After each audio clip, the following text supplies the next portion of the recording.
You are listening to a Nerd Room podcast production. We, the Nerd. Bunch of nerds.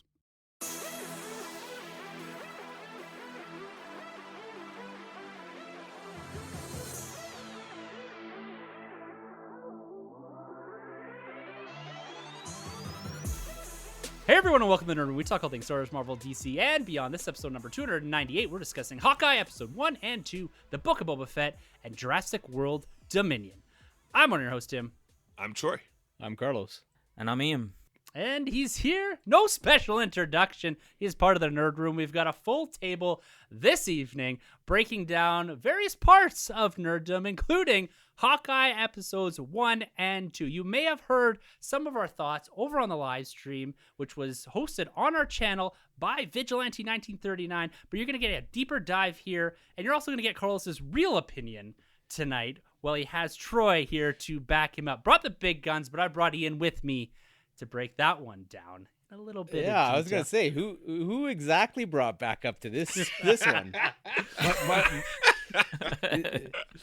So look Bruce forward and to Dick that. are here every week, man. But yeah, look forward to that in just a few minutes. We're also going to break down the two teasers, very short teasers, from the Book of Boba Fett, celebrating 1 month out from the debut of the next Star Wars Disney Plus show. We are 1 month out exactly from this recording for the Book of Boba Fett to drop. So very excited about that. And we're also going to bring in a little bit of that beyond this week with Jurassic World Dominion. They dropped that summer prologue on us, the one that was in front of Fast 9. And we got to see that in all its glory. So excited to break that down because I know Carlos has been spending a bit of time creating the park and doing his thing. And he's going to bring some nuance and some new understanding to Jurassic World Dominion here. And I know you're antsy to talk about that, right, Carlos? oh, I know, man. I think I've spent more time at that job than my real job. To be honest. Absolutely incredible. So we got a full slate here, guys. We're not going to waste any time jumping into it. So let's head over to This Week in Nerd.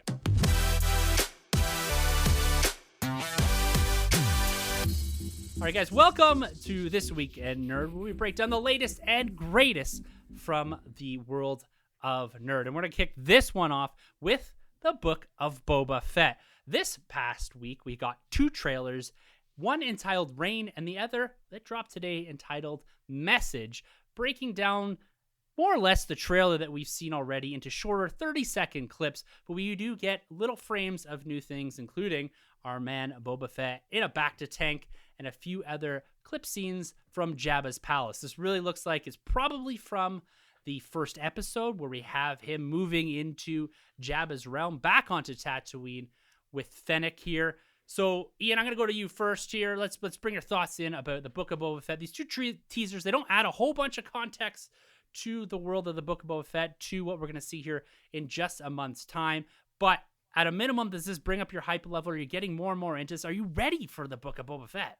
Oh man, I've never been more ready. I've been ready since I was 4 years old, holding my Kenner Boba Fett figure, man. Like, this is it for me.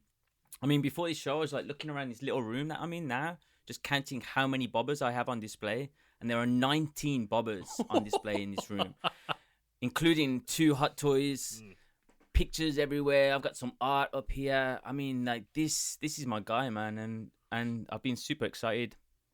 You just saying it's a month away, I didn't even think about that, man. It just gives me goosebumps, you saying that. And yeah, seeing these two little teasers, it just brings up that height level. I mean, we've seen a lot of the stuff before. Seeing him in a tank is pretty cool, because he does look like he's in better condition than he was in The Mandalorian.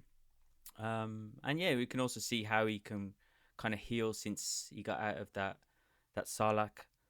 But yeah, man, like I really can't wait. And just seeing him, like, being a bit of a gang lord and, taking a different approach to it is pretty cool. Recently I finished reading the War of the Bounty Hunters comics, and the way that ends, like, some of that can tie in. It's quite interesting and it's quite exciting, because there are characters that we have seen in other comics and other content which could come across at this point. Like, it all kind of comes together really well.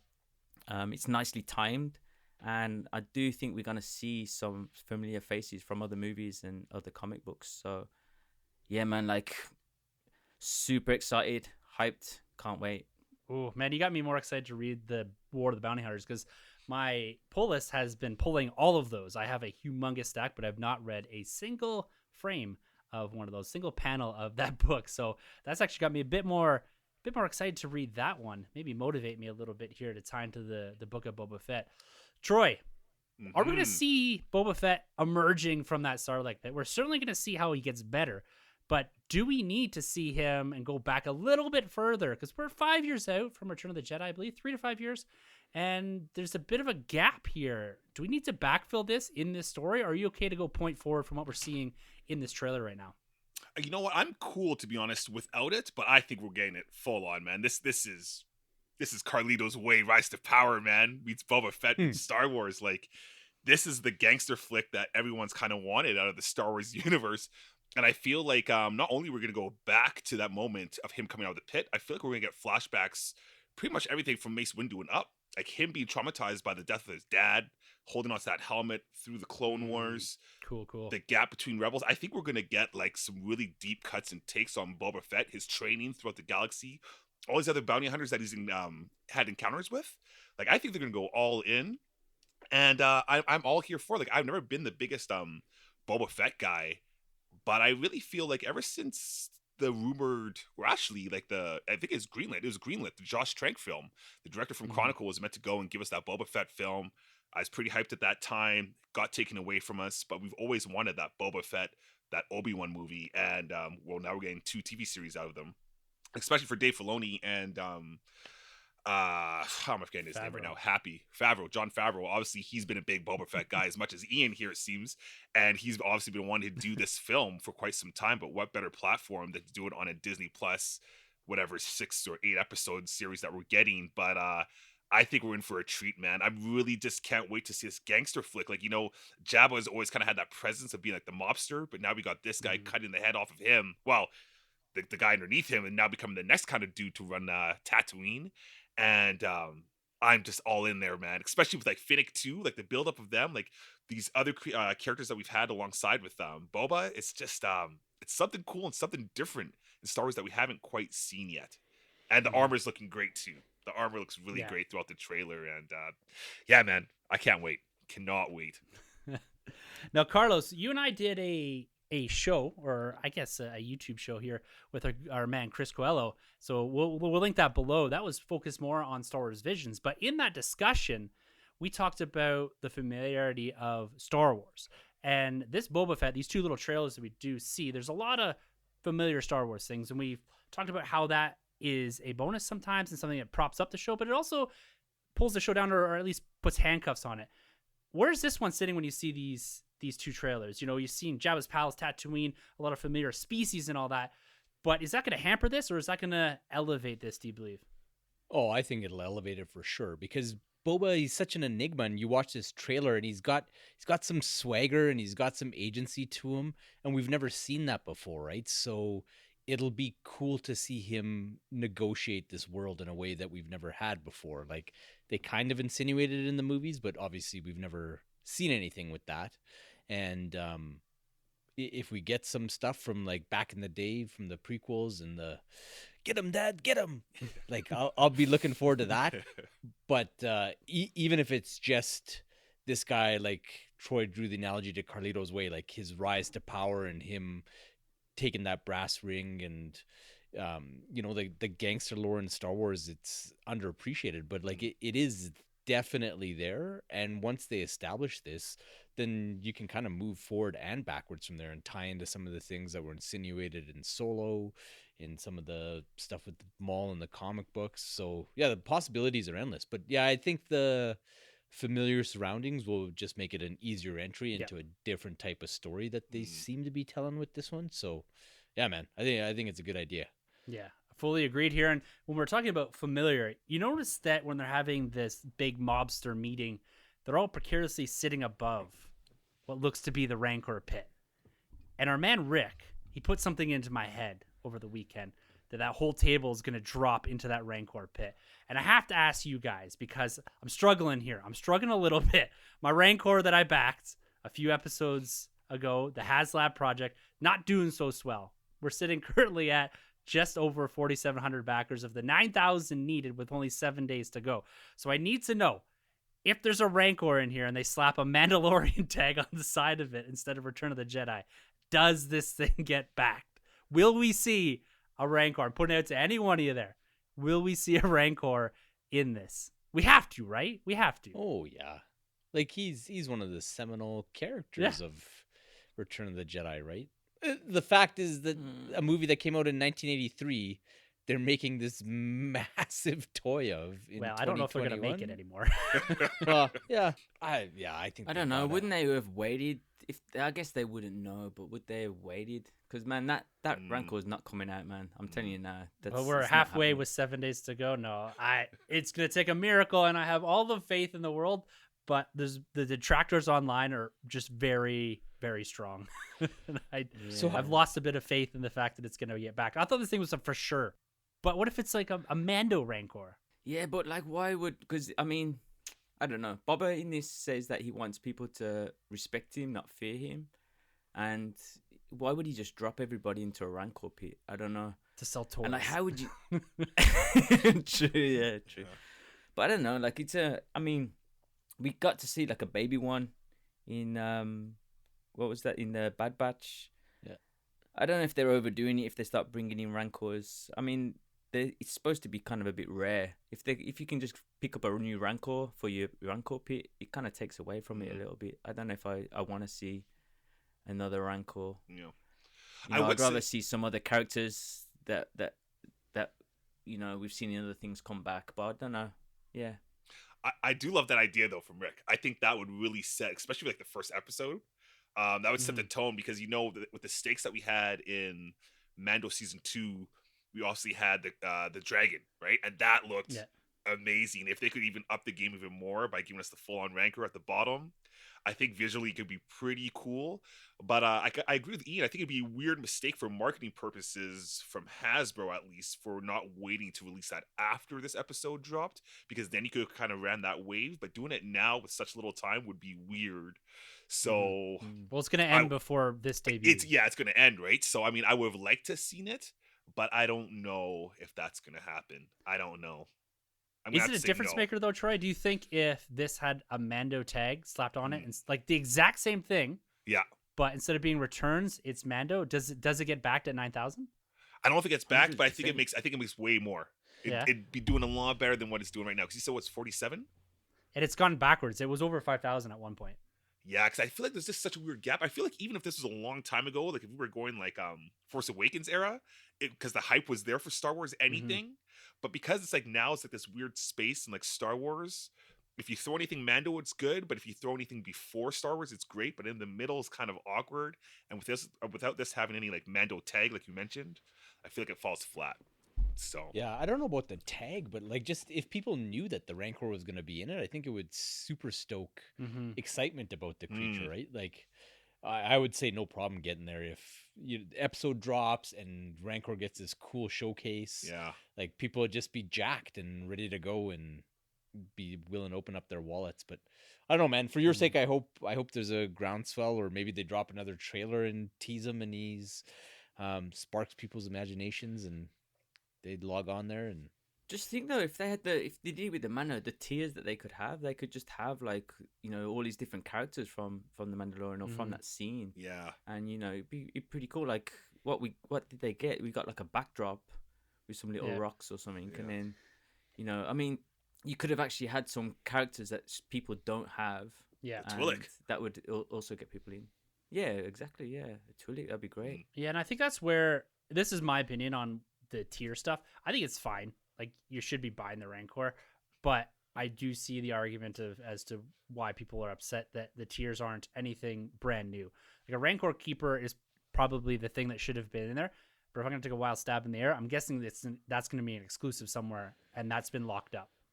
And so that really can't debut with this. So, like, Walmart or Target or Best Buy or someone has that for the Return of the Jedi 40th anniversary stuff that they've been doing.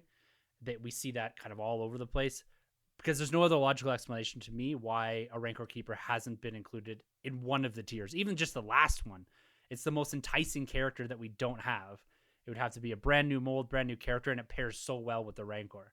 And so there's something funny going on in here that most of these were repacks, or all of them were repacks, I guess. Hey guys, Tim here. Just a quick update. After we recorded this episode, Hasbro released an update to the HasLab Rancor, where they did in fact add the Rancor Keeper to the first tier of this project. And so you'll be able to get a Rancor Keeper if this meets that 9K backing. What they said is that the Black Series Rancor Keeper figure will be a base offering funded at the 9,000 units. It'll be uncarded and ready for action. He comes with his gaff stick, or gaffy stick, inspired by Star Wars Return of the Jedi.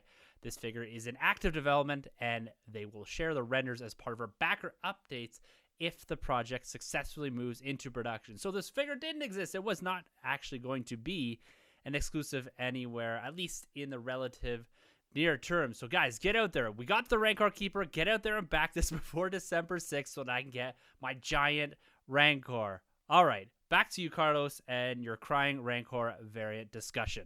Yeah, or just do like a crying variant of the Rancor Keeper, right? Yeah. That's exclusive to the yeah. I love that. But like Love I'm it. actually like serious about it. Like I think that would be a way to get around that exclusivity if that's the case. Like Love it. Was there never a 6-inch version? They've never released Not Rancor, no. Like in, about three Oh, quarter. yeah. They did, right? I don't know if like in the new vintage, but there's all kinds of. I got a couple Rancor Keepers. I've got a vintage one, and I've got a Part of the Force one as well.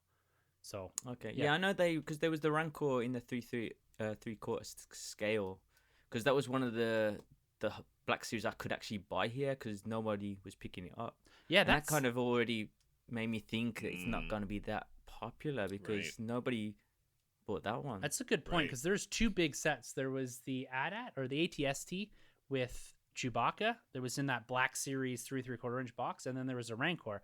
And that Rancor sat here forever too. And I remember my wife saying, like, "Do you want to grab that?" And I was like, you know what? No, it's too big. But I don't do the 3/4 inch unless it's Part of the Force now. But interesting you say. I never really thought about that Rancor sat for years. It just until I'd much rather have that one than the 6-inch scale, Mhm. just because of the size. Like Yeah. that 6-inch scale is. I mean, his arms are ridiculously long. Yeah. Like I wouldn't know where you put that thing. I got a spot right here already cleared out for it. 2023. Just I'm waiting for it. hugging your Jurassic Park Yeah. compound. Yeah.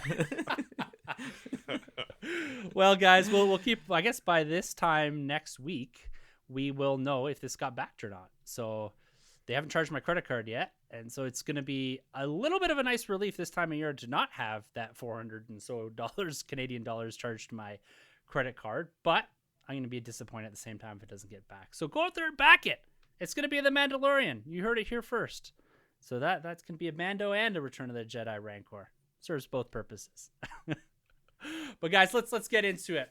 We're gonna stick with Disney Plus here, and quote unquote our main event for this evening. We're gonna talk Dominion in a little bit here, and we're gonna let Carlos go a little wild on Jurassic World. But before we get there, we gotta talk about Hawkeye, episode 1 and 2. It's the fourth Marvel MCU Disney Plus outing for 21, the fourth and last, following WandaVision, The Falcon Winter Soldier, Loki. These are big shows, and I feel like we've been talking.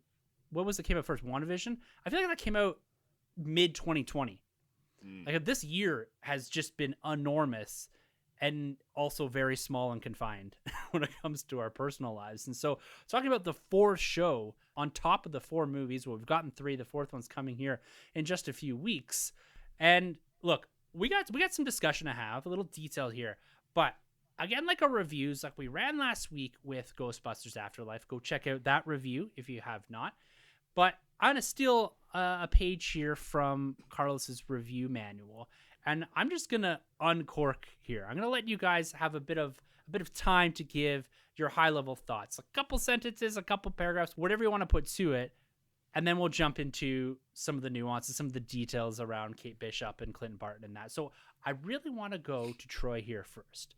I'm immensely interested to hear, because I kind of know where Carlos is sitting. I kind of know where Ian's sitting. You're a bit of an enigma, my friend, and I really want to know where you're sitting here with Hawkeye episodes 1 and 2. So your high level thoughts, give it to me, Troy. Let me hear it. Okay, well, first of all, thank God there was an episode 2, because episode 1 was not doing it for me whatsoever. It was really hard. Like, Carlos had to talk me into watching episode 2. A bunch of buddies at work had to talk me into watching episode 2. So episode 1, though, it opened up pretty cool, and I like my man here. This is why Bruce is my guy, because he called it on the show. Like, the blueprint was laid out already, man. BVS all day, right? Like, it totally mimics that BVS, Metropolis scene going on. Obviously not as good, but I do like the fact that they went back to it.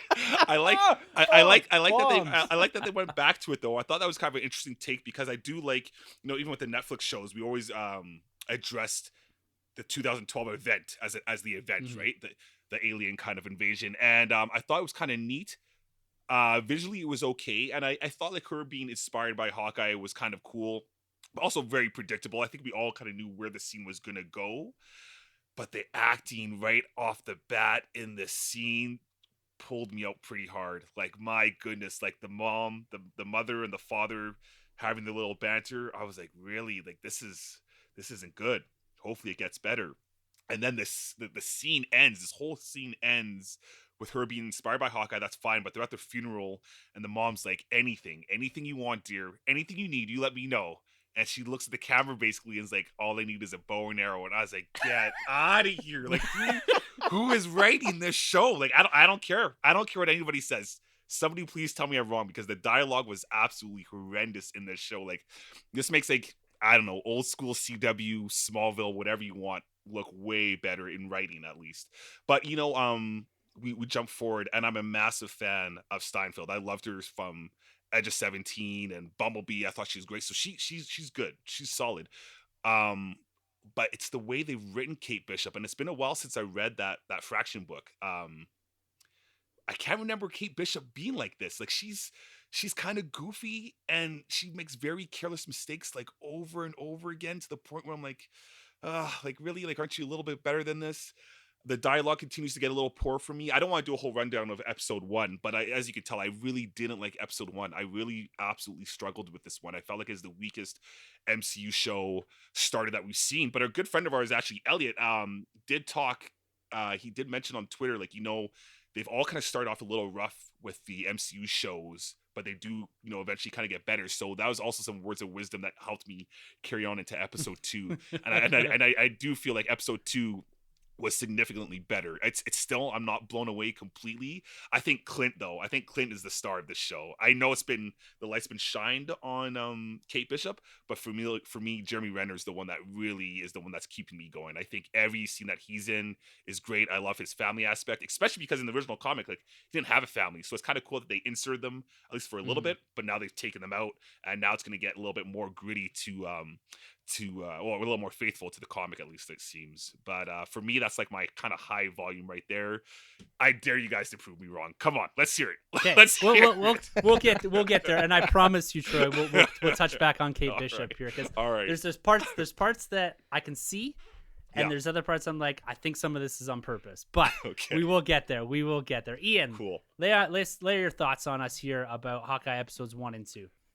I guess for me, like, I kind of went into this one knowing, or kind of guessing, what it was going to be like. And I think this is the big difference with the other shows. Just with the other shows, like, I kind of had an idea, and they were completely different. They kind of threw me off, and it was in a good way. With this one, like, the way they advertised it, I felt it was executed as they advertised it, as I thought it would be.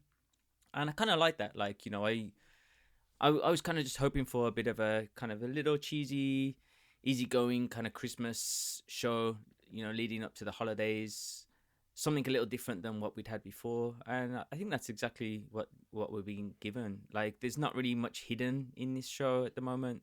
And, what you see is what you get. And I think it's probably targeted to a wide audience. And I do like that. I watched it with my wife and daughters, and they all loved it. And, they wouldn't be able to watch any of the other shows. My wife did, but my kids wouldn't, understand what's going on in WandaVision or Loki. But they really like this one, and I think that's a good thing, especially if it has that holiday Yeah, kind of I love direction. that. Yeah. So yeah, and for me, like I thought I thought it was good. Like the first episode, I can see where Troy's coming from, and I do think some of the dialogue is like that. And as you said with Steinfeld, like she's great in everything. Like I mean, she's such a great actress in like True Grit. Yes. Actually found out recently there's a show on Netflix which has become my favorite show of the year called Arcane, which is an animation.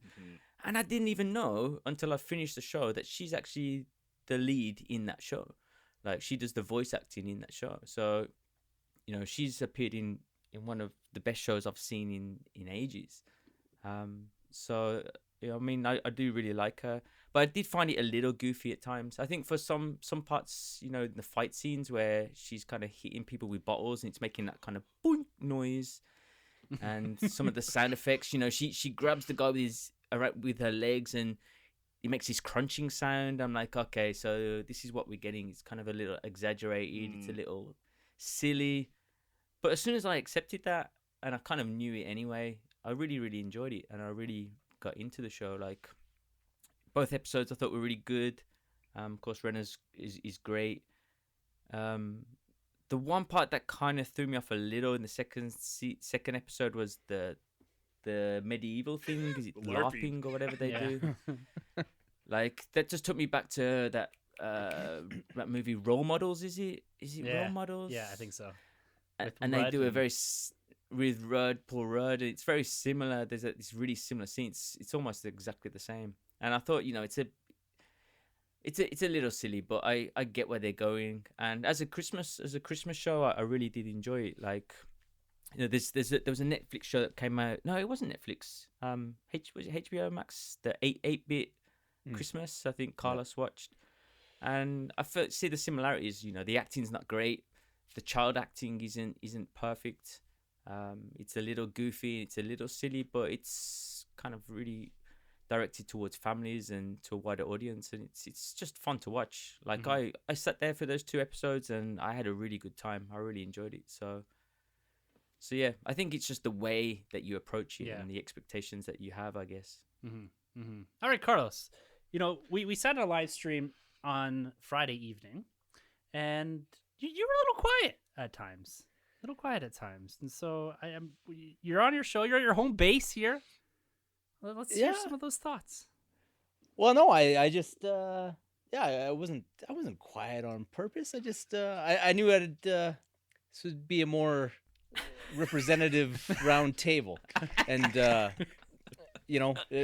I don't like to put on airs and like give the full high fives where they don't belong, so I didn't want to do that. So that's why I was just like, you know what?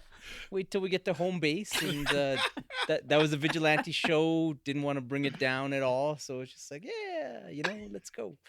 But off the hop, I gotta say the show looks great. It's got that big budget cinematic feel. It looks and comes across like any big budget movie that's filmed in New York, so it looks really good. But man, like I'm with Troy with like the story execution and the acting. It is just it's almost as though Marvel has gotten so big that they feel like they don't have to try as hard anymore, and you could almost see the whiteboarding, like some of those things that Tim or Ian was talking about with the slapstick comedy pieces and the LARPing thing. It's almost just like, let's do a riff on this because it'd be funny. And like I felt like Clint when he was in that LARP sometimes watching this show, because like he's great and Haley Seinfeld is great. But like anytime you bring Vera Farmiga or any of the supporting cast, and especially like the stepdad character who's doing like the PG-13 version of his Better Call Saul character, it was cringy and almost like, let's put it this way. Probably the perfect way I can put a pin in this is if this didn't have the Marvel Studios tag on it and wasn't part of the MCU, would anybody be watching it past episode 1? No, I wouldn't. No way. No way. Like I there's think, I think you're wrong, man. I think more people are gonna watch this than any of the other shows. It has the lowest ratings. It has the lowest first episode views. Oh, does first it? 5 first 5 days. Yeah. It's like significantly lower. Reviews or ratings? Views, like Just watching. watches. Is that views? Really? Wow. Yeah. Because I thought this was targeted to what audience? I thought maybe the kind of general audience would jump on this one a lot more than the others. Because you don't really need any background knowledge for this one. You don't need to do all that research. Well, you don't you need though? the brain Like power. everything about Clint is predicated on his past experiences through everything that happened with Natasha all the way through. That's assuming that to you had like how many her people in haven't seen Endgame. Infinity War and Endgame? Yeah, that's what I mean. I mean, outside of the movies, though, I mean, outside of that content, like WandaVision, I had to kind of learn about some of these other characters and other, things that I'd never looked at before. And then with Loki, you'd have to know about Kang and stuff like to appreciate it fully. Whereas with this one, do you need anything other than the movies?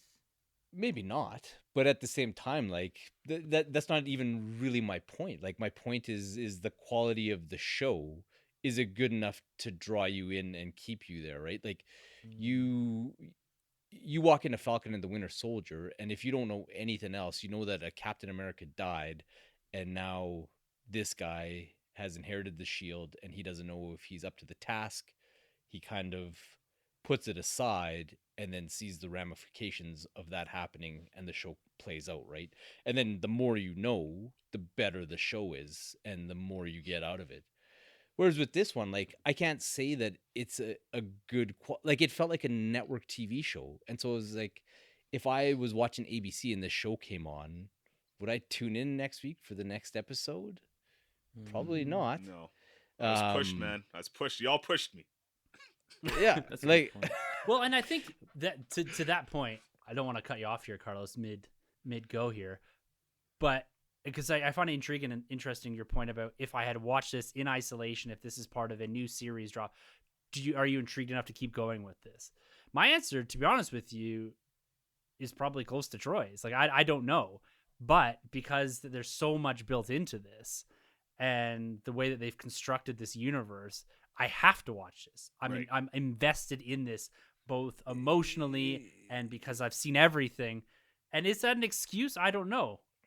well, like, it's basically doing it out of obligation, right? Like, Yeah. it's Well, I'm just interested to see where it goes, right? Like I want to see the story play out. I'm not watching it because we have to review it or because I feel No, I got you. But like, my point is if it was a high quality piece of programming, you'd dive in and you'd soak it up. Like, I'm watching The Shrink Next Door, and there's nothing to precede it, and I just tried it on a whim. But like, there's this interesting relationship dynamic and this story about this guy and some childhood issues and how he's getting taken advantage of, and I don't really know what's going on, but like, I just can't wait to watch the next episode and see how this thing unfolds and see where it goes. So like, my point is that like Hawkeye or all these Marvel things, like, that's kind of how I judge them, is like, is this good enough to stand on its own? And like, obviously you get to bring everything else, but I think everything that you bring preceding that should just enhance the experience, right? Like, Falcon and the Winter Soldier is a way better show if you understand everything else that's going on, but it still has some compelling things in it that make it interesting when you watch Sam kind of go through his journey, and that might be enough to carry you through and inspire you to do other things. Like, it's probably the only one that I think the other two, like WandaVision and Loki, are probably in the same space as Hawkeye, save maybe some of the dialogue issues, right? Like, you can't walk into Loki and WandaVision and watch them in isolation. yeah, cold turkey, but I'd But argue the that quality, both of though, those are The quality's and there they're though way for more those, interesting. right? I feel like the quality is the bigger thing too, right? I mean, with this show here, what we're getting to, like, for me at least, like, I was pushed to watch it, but also I'm looking for the ties. Is Kingpin going to show up, or are we going to get more ties to Daredevil?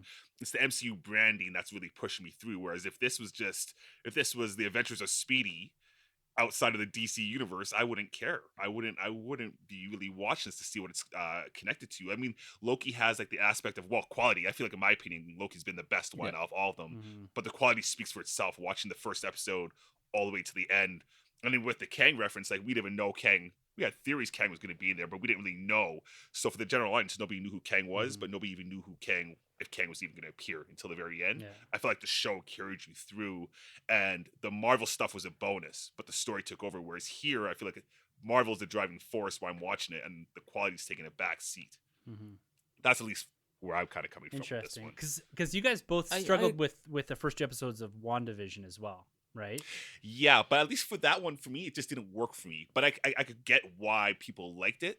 Like, I don't feel like the quality was bad. I felt like the effects were bad in WandaVision at the end. But for me, I just wasn't into the whole, like, I got the humor. I got the whole throwback to, like, all the different serialized TV shows. But there's still quality behind everything, at least. Here, though, like, the writing is bad. The dialogue is bad. The people aren't real. Swordsman, like Jack, the husband, father, that guy doesn't exist. Like, nobody talks like that. Like, he's not a real character. Like, he's and then the over eccentric grandfather, the old man. No, nobody talks to people like this. Like, that kind of stuff for me is like, what are we doing? Go back to Iron Man 1. He's a rich guy. No, but that's the Bruce thing. Wayne It's doesn't like, talk like that. Alfred doesn't talk like that. Like, I when you watch Iron Man, it's like the dialogue that goes on between, like, Terrence Howard and Tony. Like, these are real people talking to each other. The only time I ever get that in this show is when it's Kate Bishop and Clint. That's the only time I get that. I don't believe that that Kate Bishop's mom's even her mom, because I feel like those people don't exist in the real world. They just nothing. Totally. It's a horrible thing to put on it because it's a Marvel product, and so it's like, well, of course they are, but it's like they're all cartoon characters. Yeah. Ironically, everybody except for Kate and Clint, they're like cartoon characters. Yeah. Like, they're caricatures. Yeah. Like, it's just, I could it see was that just with I Jack. do see that. I don't think it's them just thinking that they can just run on the Marvel brand though. Like, I feel like with these shows, a lot of it's intentional. And I don't know, from my point of view, like, I totally agree with the things that you're saying, but I don't think they're unintentional. I don't think these are things that, they just thought, let's just go with this, and we don't have to keep up the quality because we're going to have the Marvel brand, supporting this. I just felt that it was intentional in a way. Like, I think they're just trying something different. I think each show has certain things that are different. They have a different feel. They have a different vibe. And I just think they've tried something with this one, which is a different vibe, which is a little cartoony, and it is a little more lighthearted, and it is a little bit more, family oriented. And maybe it hasn't hit with many people because maybe people are looking for that certain level of quality. But I don't think it's an intentional thing. I think I do think it's intentional that it is presented the way I it don't is. know, because like the stuff with Really? Clint and like what he's going through and his hearing problems and like the fact that you can see that life is wearing on him, I think there's some interesting stuff there, and it's well written and it plays out well, and you can kind of see him struggling. But like the rest of it is just, it's like it doesn't know what it wants to be. Like, it's kind of like, I don't know. I think it's a bit of like, to go off Home your Alone point 2. there, I think that all the Kate Bishop stuff is on purpose. Like, all the weird kind of goofiness of her, clumsiness, I think that's to show that she's not on the level of anyone. So like when Yelena eventually enters this, if they have like a fight goes back and forth that's pretty even, that's going to be, I think, an issue, right? That's going to be a flaw in writing that character. But her getting beat around and the bottle plunking and all that, and the bro and the tracksuit guys and all that, I kind of think that's all on purpose. And maybe it doesn't land with everyone, but I'm questioning whether or not that's actually going to develop into something a little bit more. And like if Kate Bishop comes in here and is like fighting and hammering these guys out, these humongous dudes, Eastern European dudes, and doing everything perfectly, does that bother you? If she's like essentially is mentioned here, she's Katniss Everdeen and doing kind of everything and she's perfect at all this stuff. Like she needs to grow and develop in this, right? But I don't know. I get that, but that's my problem. For me, that's what makes it so bad. Is like, so you mentioned the option of like, okay, she could come in powerful, knows what she's doing, and she wins the day, and that's not very believable. But what's even less believable is somebody that's clumsy, goofy, that walks out of a gunfight with a bunch of mobsters. Like Yeah, you would die. like- You would simply Yeah, die. And I know this it's is like the MCU and it's funny, but like her crashing down okay, that's episode 2. Sorry, her seeing a costume, throws it on, doesn't even hesitate, but she has her black belt. They made sure they mentioned she had her black belt. So it's all good. She can like be a goofball the whole time. She can basically Jar Jar Binks it. I'm sorry, like, when we watch Phantom Menace and Jar Jar Binks comes out of that battle, we're all laughing and clowning him like there was no way. I felt like that was identical to what we had in this. Yes, I'm telling you. What you guys are talking about was her so being like goofy. not Like, She's got proficient. loads of trophies. She's supposed to be a good in all these different martial arts and fighting things. I mean, she is. It's a she's gunfight. trained She was in a literally way. held at gunpoint a couple times to the face, and she came out against 10 mobsters. It made zero sense. And then the bottles that are all just like they're not cracking over anybody's head. She's doing some weird CW like leg grapples. There's doing bird's eye view fight choreography, which should never be done ever on TV. That was to me it was the worst fight scene I've ever seen in the MCU, hands down. It made no sense. There was no way she should have made it out of that fight. Powers or no powers, like she was a goofball, and nobody would put themselves in that position because they've won a couple belts in a karate match. You're gonna go up against a gunfight like that. That was just the belief. There was just like, what are we doing? It took me out. It took me out big time. Yeah. Well, I'm gonna hit the Arkham Knight, like the circle and triangle at the same time for that Bats Nightwing tag combo. team, because like you guys are arguing on one side that she's supposed to be goofy and not proficient because that's what they're doing, but then as soon as Troy highlights the fact that she should be, that it totally takes you out of the show because she is so inept at doing what she's doing, and she shouldn't be able to take out the 6, 10, 15 armed thugs that come rushing into this place. You're like, well, no, she has black belts and she has all this training, so she can do that. And it's just like, well, what do you want her to be? And that's like the issue But it's gotta with be, the show. It's got to be semi-believable. I mean, It like, has. It should be. Look at It should be though. It should be something. I can give you the gun stuff. Like I remember after my second view, I remember it being like, okay, I can buy into the fact that she didn't get hit by a bullet there and is looking down a barrel of a gun. I think maybe that's a bridge too far on this, and I can give you that stuff. And I like the clumsiness and all that, but again, you're going up against trained killers and all this stuff, and so maybe. But are they, or are they just these slappy tracksuit? Well, again, guys? Like, that's just the what are they? inconsistencies Yeah. through the whole show. It's just like, we want to do this kind of Laurel and Hardy slapstick scene, so we'll play everybody like this, and then we want to show Kate as being this total badass, and so we'll film it like this, but then in the next scene we'll have her just fall through the roof because that's what we need to play for laughs, because that's what's on our whiteboard. And it's just like, just the inconsistency, like it really didn't have a refinement to this show. And it's just like I'm sorry, but like if it wasn't for my daughter, like I would have checked out of this thing pretty quick. Like I would have never watched episode 2 and watch episode 2, and I'm like, yeah, like it's interesting because it didn't bother me that much. Like I saw like, okay, yeah, it's believable. for me though, I'm kind of in a place where it's just like, But we also in the whole thing that preceded this, we had Hawkeye running away from monsters and carrying a big giant glove because there's this purple dude who wanted to kill everyone in the world. Some of this stuff I'm just okay to be like, yeah, it's a means to an end here, and like hell yeah, like is she gonna actually make out of this thing? Because even that whole thing they don't really explain anything. These guys just come through a hole and start shooting people, and like everyone's kind of like shuffling out in a weird, awkward way, and it's like, no, you get out. Like, why aren't these people running and screaming? Sure, it's fine. They're looking for a watch or whatever, and I'm just okay to be like, yeah, sure. It's but not. even then, I like, think why I'm would the she same- I'm the put in same as that Tim, man. costume and fight? I just. It I don't made know. no I think- sense. but with all the MCU 'Cause stuff that she you has guys to. have watched, all the MCU stuff that you guys have watched, you guys will see any kind of dip in quality. Like this looks on par with every other MCU show that's come before. Like Well, I'm not saying I don't know what it I'm is, missing but because I that's feel not like saying I it think is. I approach it differently. I think that's the thing. It's Yeah. the way you approach it. Like Yeah. I think I went into this expecting like Home Alone. Like this is a Christmas show. Like I'm expecting Kate to be Macaulay Culkin and the bad guys to be, the two robbers. Yeah. And that's the way I went into this. Like I didn't expect it to be released because I just saw this Christmas theme. It's something different, a different writer, a different approach. It's a little wacky. Mhm. And as soon as I got that right at the start, especially with the first fight scenes, then I just accepted it.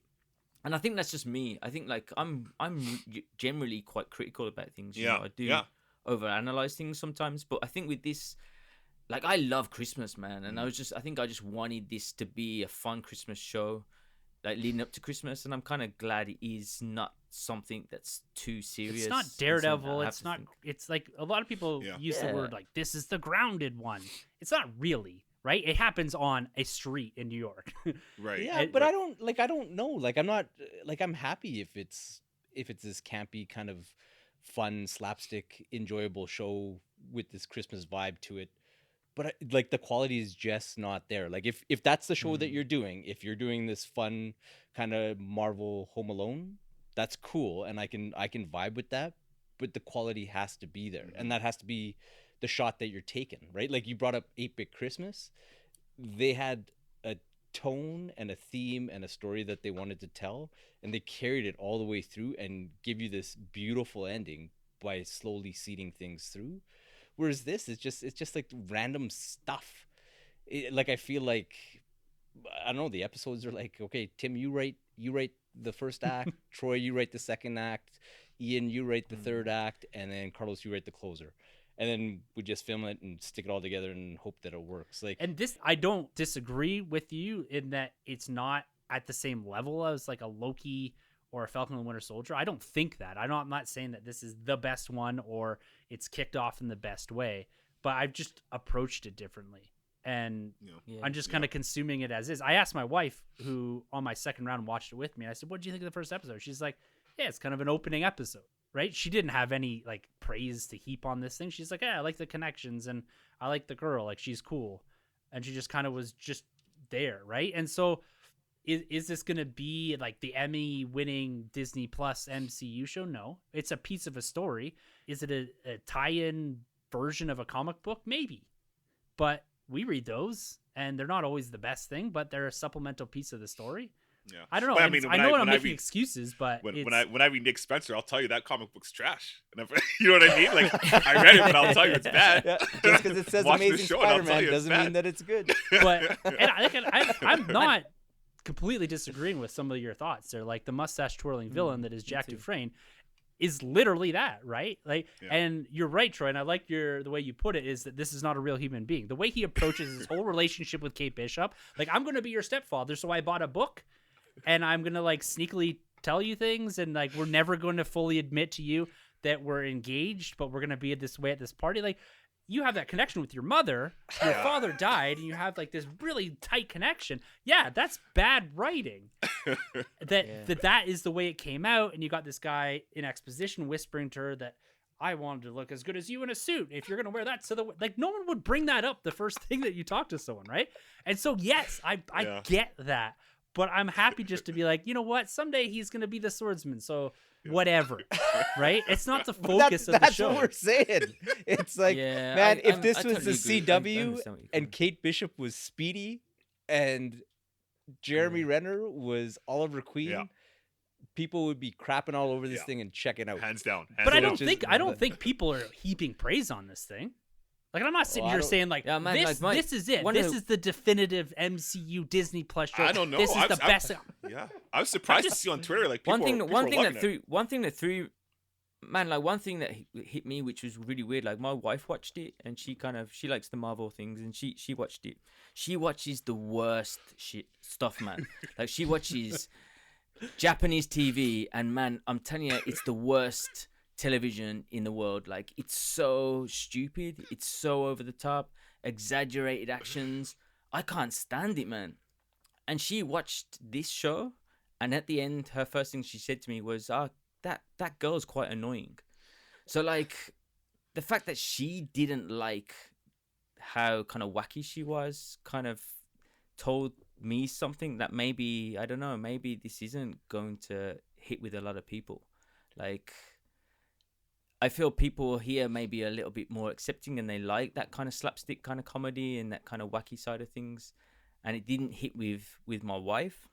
So it makes me wonder, like, is it gonna hit with the wider audience? You know, have they tried something that isn't gonna land? But it's still a piece of something, though, right? My wife had the same, like she looks at it and said, yeah, it's the opening of a 6-part show. I need to see all 6 parts before I'm gonna say if this is good or bad, right? And so this is again a problem. I said this on the live stream. I think this is probably more written for a full binge watch.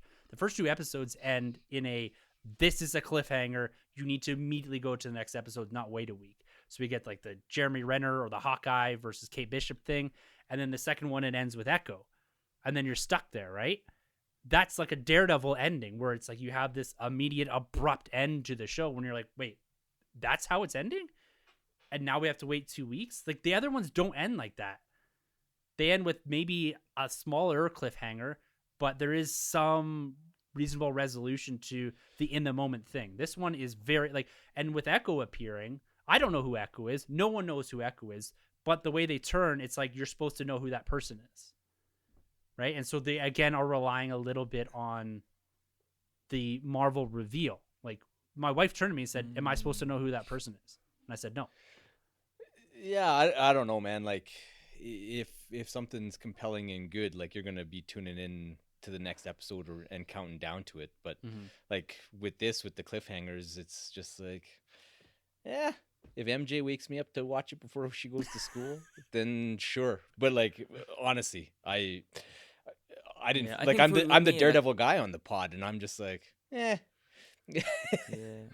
Because, and even that, it's like you parachuted that character into the show. She wouldn't be with those tracksuit guys. Like that's just not that character. But it's, and I'm not poo-pooing it because of that. But it's like, is that what you're relying on to kind of move things forward? Are you relying on this obligation to keep abreast of everything that's happening in the MCU? Like, well, it's a backdoor pilot too, as well. It's going to be next week to her show that was announced a couple weeks ago.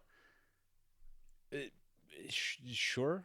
Like, I don't know. It is what it is. Like, I don't, and don't get me wrong. Like, I don't hate the show, but at the same time, I'm certainly not gonna. Man, after listening to you guys, I hate it, man. No, I hate the show. No, love what you love, man. No, anybody out there listening, I'm not gonna bother watching this anymore.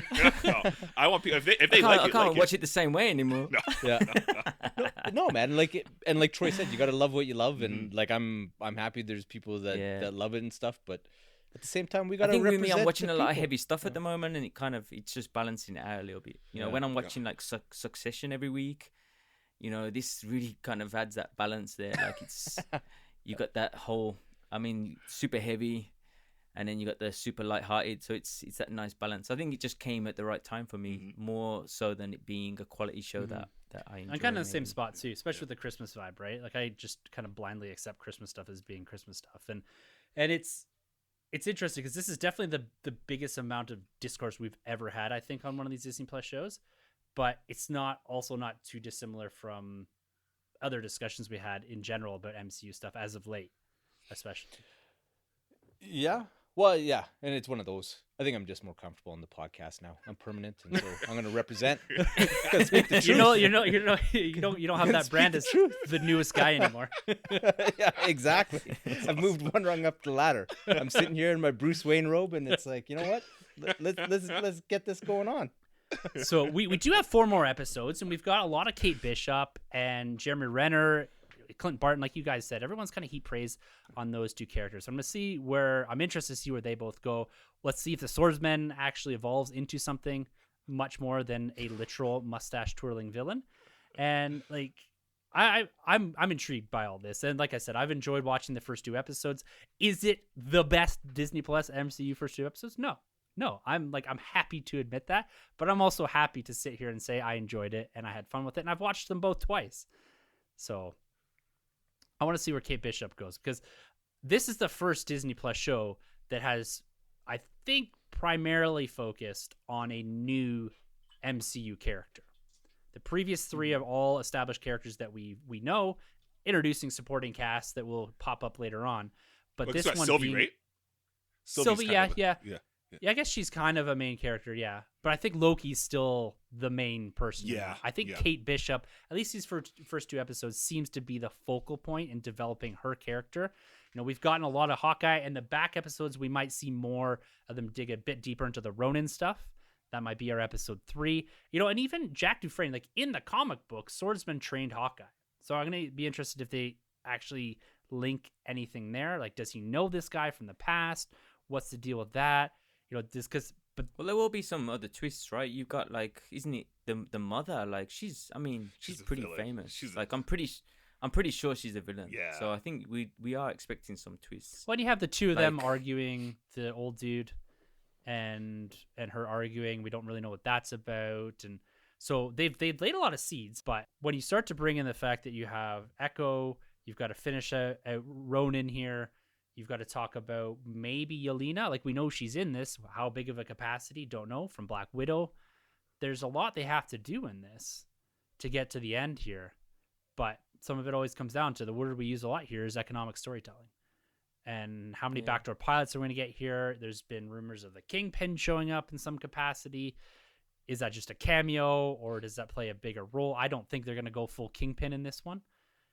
But we've got an episode coming up here in just a couple days, guys. And I'm going to be interested, actually, because this conversation has got me excited already for the conversation at the end, to reflect back on some of this and see where things changed, if it remained consistent for you guys. And like the guy said, it's okay to not like something. It's okay to love something as well. Not everyone has to universally agree that this is the best MCU show. And we don't have to sit here and say like we don't like it's fine either way. It's cool that way. I think that's important too, right? I say this consistently to the guys. No one wants to come here and see everyone high five. We need to have this discussion, because this discussion, if it's happening between the four of us, it's happening between other people in the community. And we're here to provide that context and listen to you guys too. Well, and for the record, I'm going to say something that's never been said about an MCU product before. This thing is mid. It's not great and it's not terrible. It's just mid. And it's okay for things that Marvel Studios does to be mid. Yeah. It's mid. Perfectly fine. What was your review for Eternals? It was the most okay thing. Oh yeah. Yeah, that was Troy's. Yeah. Troy's, yeah. Yeah. And so, yeah, it doesn't The best okay movie. it doesn't, and that maybe that's good context to bring to the MCU, Carlos, because it doesn't always have to be groundbreaking. Mm-hmm. It can just be a story that exists inside of a larger narrative, and it be something that you enjoy or don't. If you don't enjoy it, you don't ever have to watch it again either. You also don't have to talk about it unless you have a podcast that you have to come on every week and talk Yeah. about it. And if it's okay, it's just okay. That's cool too. That is very cool. Like I love how that we've come to this, that it doesn't have to be the best thing in the world. I can tell you right now, Peacemaker is going to be better than this.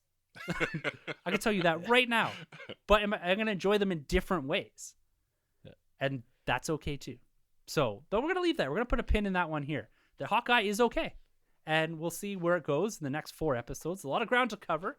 And it's our last MCU show as we're building into our last MCU movie of this year, which we'll talk about a little bit of Armageddon here in our Week in Nerd. But first things first, before we get there, we got to take a pit stop in the beyond here in the Nerd Room and talk a little bit about Jurassic World. We've got our resident John Hammond on the episode today with the goddamn Batman here. And I want to go to you first on Jurassic World Dominion, the prologue that dropped on us just this past week. We got about 5.5 minutes of the start of, or what we believe to be maybe the start of Jurassic World Dominion. This was released in front of Fast 5 in the summer, exclusively in theaters. So there was a small subsection of the community that has seen this previously on the big IMAX, but that was still during the hot and heavy COVID times here, and none of us really wanted to pony up the $20 to go see Fast 9 during all that.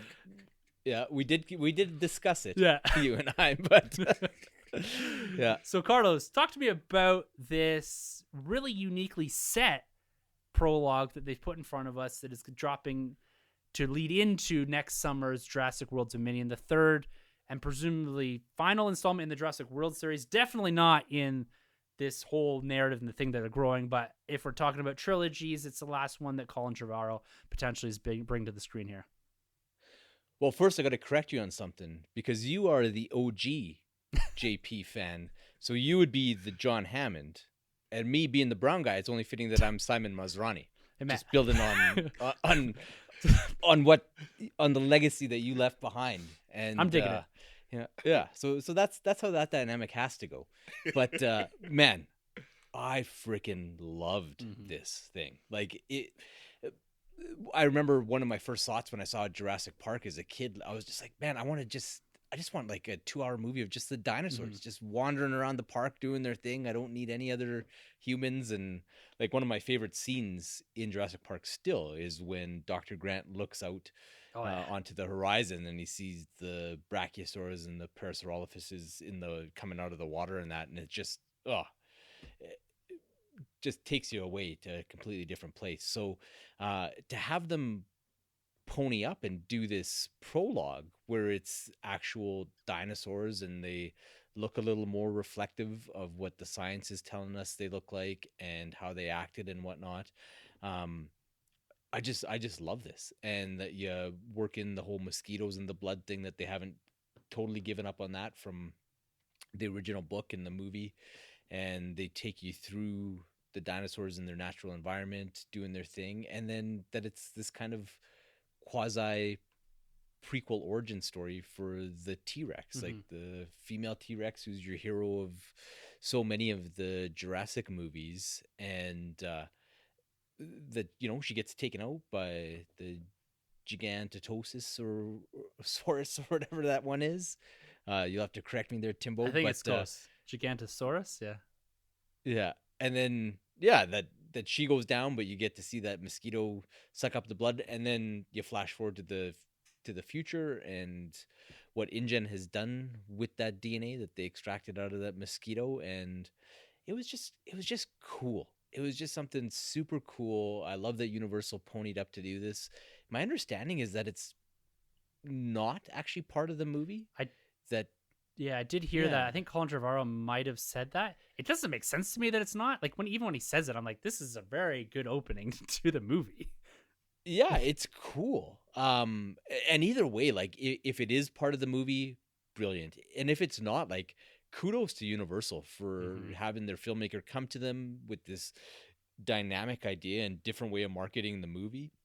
And especially when you're in a COVID situation where you can't put the movie out when you want to, but you need to keep interest up. Just brilliant. And I love the juxtaposition of the dinosaurs inhabiting the planet at one point in time, and then the dinosaurs being back and trying to co-inhabit the planet with all of us hanging around. It was just awesome and so well done. And I love where Trevorrow's head is at for this franchise. And man, I watched that thing like 3 times back to back. Me too. Like it was just so cool. And if for anybody who hasn't seen, I think it's IGN has Trevorrow doing a commentary as he walks you through that prologue scene, and it's worth the watch. He talks about why they used some of the dinosaurs that they did and what the inspiration for doing this was and whatnot. And it really gives you a lot of confidence in whose hands the Jurassic franchise is in. So, and it really gives me confidence too when you're talking about what Trevorrow's doing, in that this film is going to be the first in the world sequence of films that's going to take a major step away from that original trilogy, specifically the first 2 movies. There's a lot of the original JP DNA in Jurassic World, and you can see some of it too in Fallen Kingdom. And Fallen Kingdom, very much like we talked about in a retrospective a few months ago, it felt like a bridge movie to this, that they sacrificed a bit in that film to get to Dominion, where for the first time we're going to be having, like you said, this cohabitation of planet Earth proper with humans and dinosaurs as they've escaped at the end of Fallen Kingdom. And I'm really digging that. So I want to go to you next here, Ian. Carlos talked about this opening when it's just the dinosaurs. The first time we're really getting just the dinosaurs 65 million years ago. And I don't know if have you seen the Walking with Dinosaurs BBC documentary from like 99, year 2000? I think so. Yeah, it's awesome. It's like 6 episodes, just brilliant. The first part of this felt exactly like that.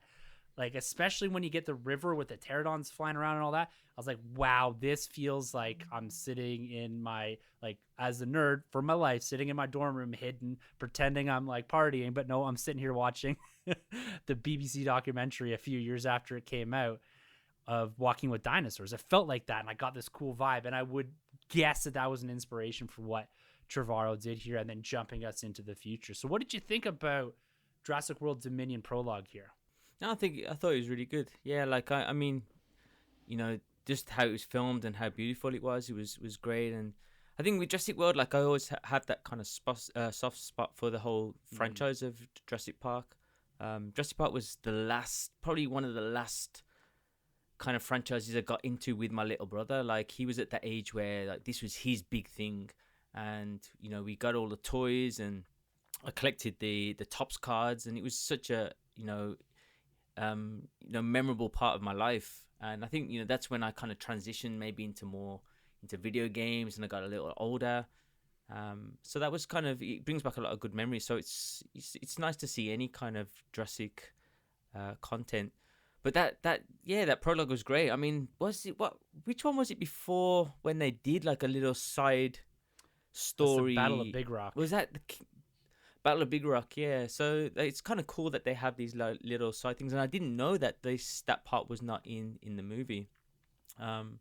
So yeah, it was cool to see, and it even takes me back to the Lost World days where, after Jurassic Park, the one thing that you wanted as a kid was to see the dinosaurs in the real world. Like you wanted to see these dinosaurs actually running around a city or in your neighborhood, and they kind of gave us that. Yeah. We got that for a little bit, but like this is cool to see this T-Rex turn up at this area where there's all these people and everyone's freaking out, and it's really cool. And it's kind of interesting, as I think one of you just said, like it's cool to see how they've developed the dinosaurs based on newer findings, and how they've added more feathers and how they've made them look more to how they would have looked based on more up-to-date research. So I think that's pretty cool too. Yeah. So yeah, it really got me into it. Like these films, I don't think the Jurassic World films are amazing, but I've really enjoyed them. And as I said, just because I have that kind of soft spot for them, I've had a really good time with them. And yeah, I don't know, what's Trevor? He had a hard time in the past with some stuff, and he had one bad movie and he got taken out of Star Wars. And I've always had kind of faith in this guy. I think he does have some really good ideas and some nice direction. So I do, after seeing that prologue, it does look like this guy, he's got his head screwed on and he knows what he's doing. So yeah, really excited for that. Yeah, he's found a nice home here with Jurassic World after all that issues with Star Wars. And what was that movie he did, King Lear or whatever?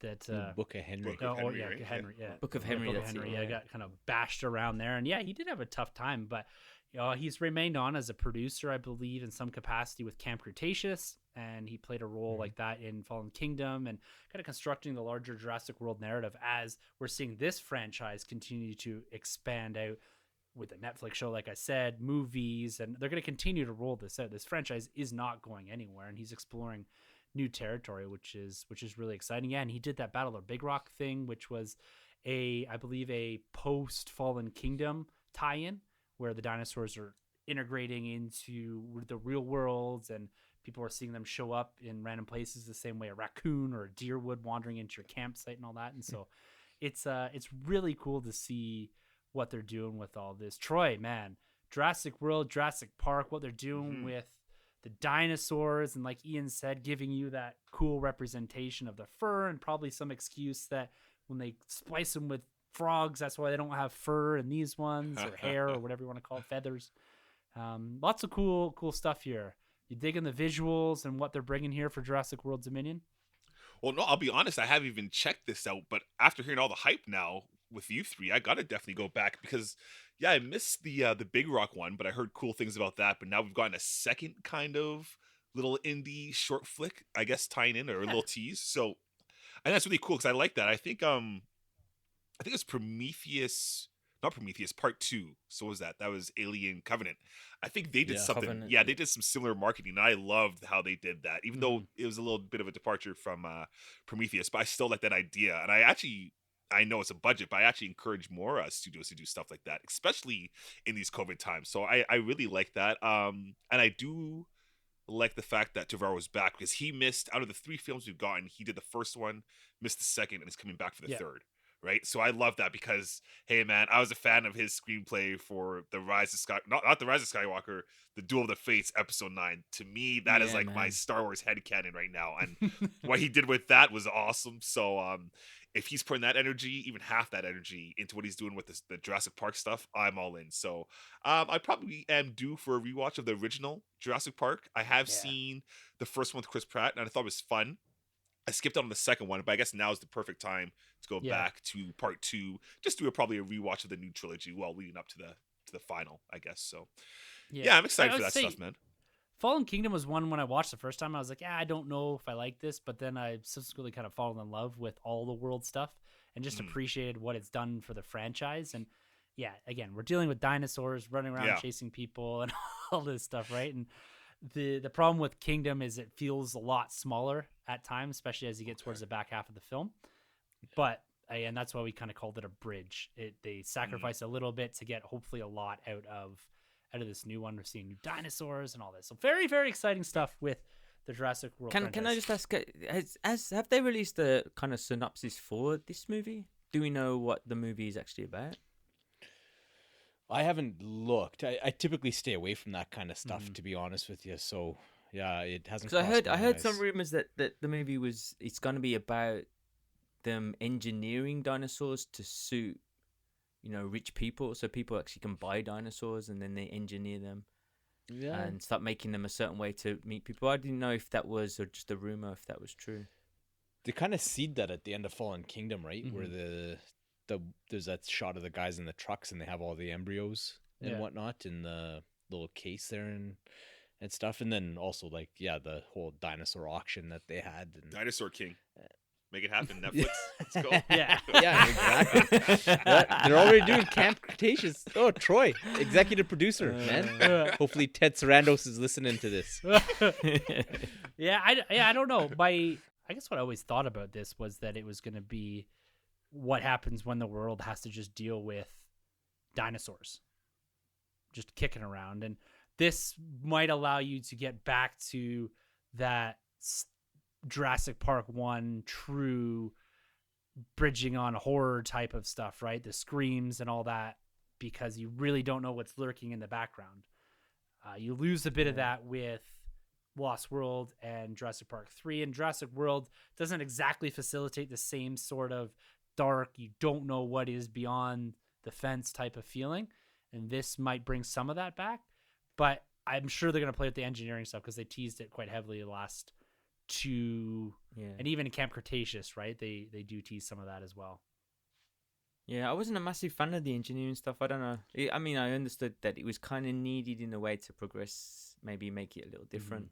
I wasn't against it, but it's just interesting. Like, I didn't realize that the prologue was not in the movie, so that's kind of interesting to me. Like, why there's a T-Rex running around? It's not like these people. It's not like he just naturally lives out in the forest and he just turns up at this place. And these people, because people are kind of surprised to see a T-Rex turn up at, what is it? It's like a cinema, like a open cinema or something, a drive-in. So it just makes me wonder, like, is it something that, if this is not in the movie, it makes you think that something about the movie explains why there are free roaming dinosaurs. Well, at the end of Fallen Kingdom, like, I don't want to spoil it for Troy, but there's a reason.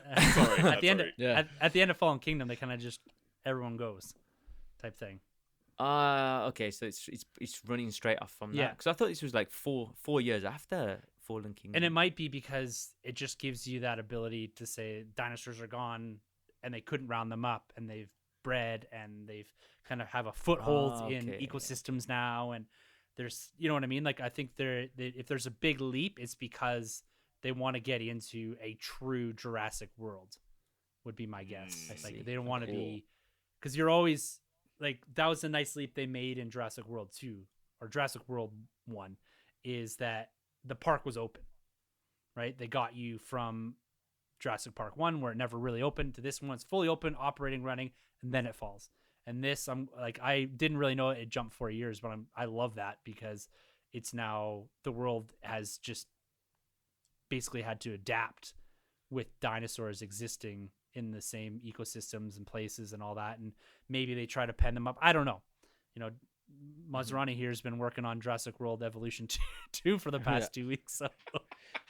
Well, and the other thing too that they did well was they set up the fact that the science is out in the open too, where more than just InGen has the science, and there's people that are trying to utilize it for profit and whatnot, right? So we all know about what unscrupulous business can yield. So if people are just pumping them out and incubating dinosaurs as well, or like the whole thing with you talking about them being engineered for people to buy, for if people are buying them as pets or as showpieces, there's got to be people using them for military type stuff, right? Which would explain all the carnivores and stuff. So yeah, and they kind of like the game, they do play around a little bit with the fact that there's dinosaurs in the wild, and they build that there's two sides to the game. There's like the kind of park building side of the game, but then there's also being part of like basically Fish and Wildlife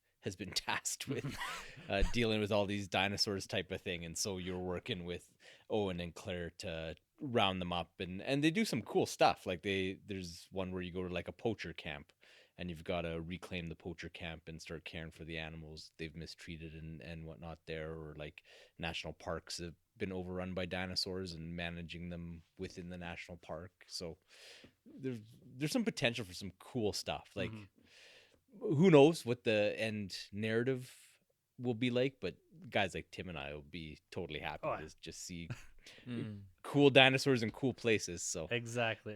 For me, it's just kind of interesting. Even seeing the people in the helicopter, they didn't seem to be shocked that there's a T-Rex there. Like, you know, they're flying around, and it's kind of like, it's like a common occurrence for them. Yeah, like having to stop this T-Rex going into this local area where there's all people. And it's kind of, you know, they were in no rush to stop this thing, just like running towards people as if it's something they have to deal with on a daily basis. So yeah, it's kind of interesting. I think that's it. That's the original T-Rex too, from the original park. Yeah, it's got all like the claw marks on it and all that. Yeah. So like that's a common thread. Like if you like from Jurassic Park 1 through World and all that, it's the same female T-Rex. So maybe because it's a prologue, then I guess maybe this, as you said, if it's not in the movie, it could actually be set right after. And that might be the case too. Like they're trying to get this thing and all that. But it's so we got a long time, summer 2022. So it's we got a few minutes before this one comes out, because it had a year delay. I believe we were supposed to have seen this already in some alternate timeline. We've all seen this and reviewed it here. Yeah. You'll probably see that before I see No Way Home. Oh, I know, man. I feel bad for you. It was like Ticket Armageddon here. So, well, that's. Do you know the worst thing about not being able to see No Way Home is that Venom 2 is the reason. That's the worst part of it. Like Venom 2 is the reason. Like not only if it was delayed for some good reason, but man, I saw Venom 2, and the fact that delayed this movie is it makes me cry. No Way Home. Time to come home, Ian. Yeah. Time to come home. Well, that's a great segue, guys, over to Ian's first time at what is going to be our week in Nerd.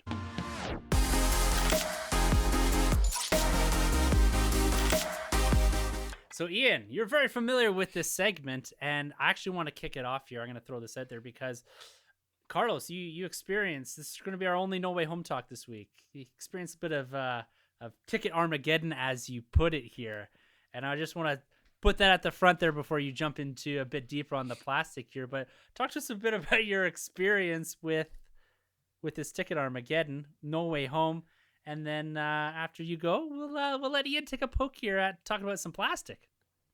Yeah, and to be honest, I'm happy to go first, because the No Way Home tickets was kind of the only thing that I messed with. But before I get into that, actually, for this week in Nerd, like when we recorded 2 weeks ago, so I don't know if you can see any of the mess down here, but in the back cave right now is a whole bunch of stuff that my wife has been compiling for adopt-a-family projects, both for us personally and for working with Dreams Take Flight for some of the kids that they couldn't take on a trip this year. They're adopting families and kind of doing a bit of a replacement there. And within our families, instead of giving each other gifts, we've adopted some families to kind of do stuff for.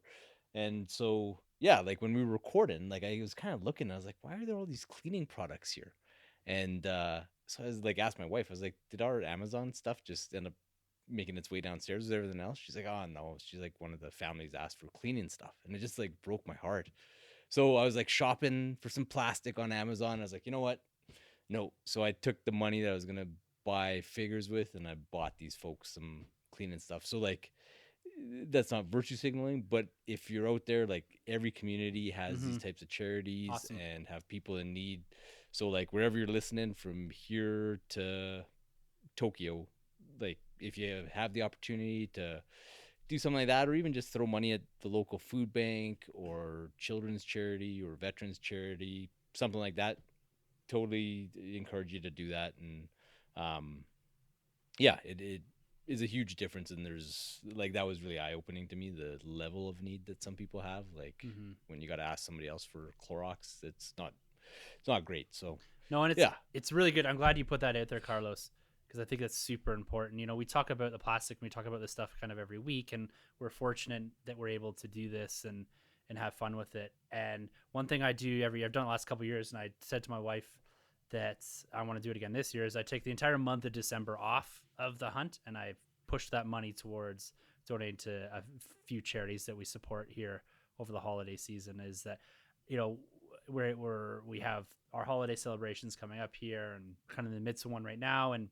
it's a good point to maybe take the month off and push some of those funds elsewhere to people that are less fortunate and that need this. And you know, even we've done it in the past where we just went and bought a whole bunch of Star Wars stuff, my daughter and I, and dropped it off at our Ronald McDonald house here, and sick kids and all that. And so have some fun with it in your own space, but then make sure, it gets off, or the Toy Mountain stuff, and then it's all the stuff that you guys do. So yeah, awesome. Thank you for bringing that up, Carlos.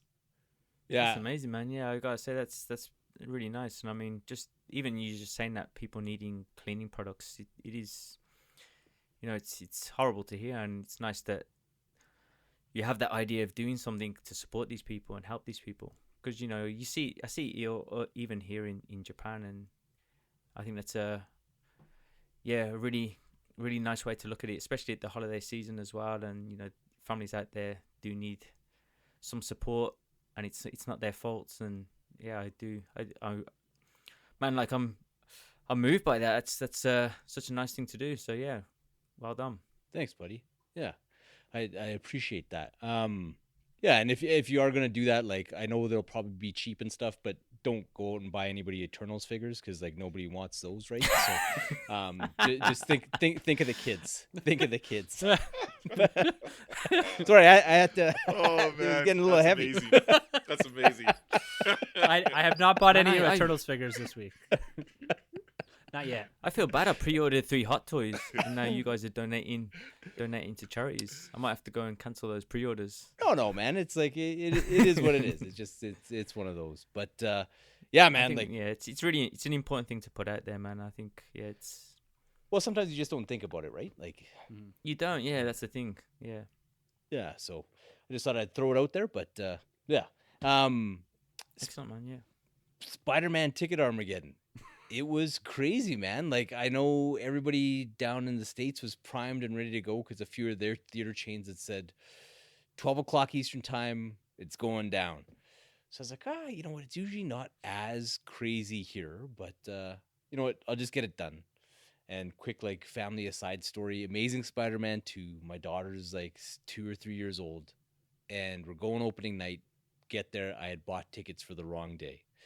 And so we get turned around, like we go on the Friday, and I had bought tickets for the Thursday preview night, and the girl's like, sorry, like she's like, you bought tickets for yesterday, and she's like, I'd let you in, but there's no seats available. So yeah, kind of too bad, so sad. But we're driving away, and my Spider-Man loving daughter is like, not little kid mad angry crying, she's just weeping in the backseat because she's so sad that she can't go see her beloved Andrew Garfield Spider-Man.